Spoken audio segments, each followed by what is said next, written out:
বগুড়া জেলার ধুনট থানা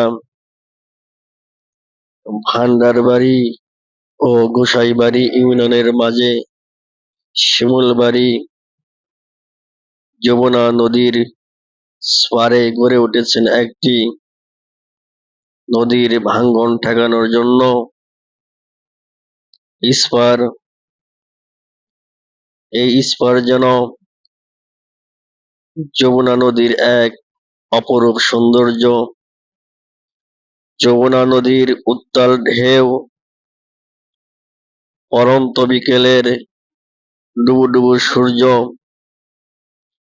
হাজারো মানুষের ভিড়, কেউ বা নিয়ে আসেন প্রিয়জনকে এবং ফ্যামিলি, ছেলে মেয়ে সবাইকে নিয়ে ঘুরতে আসেন।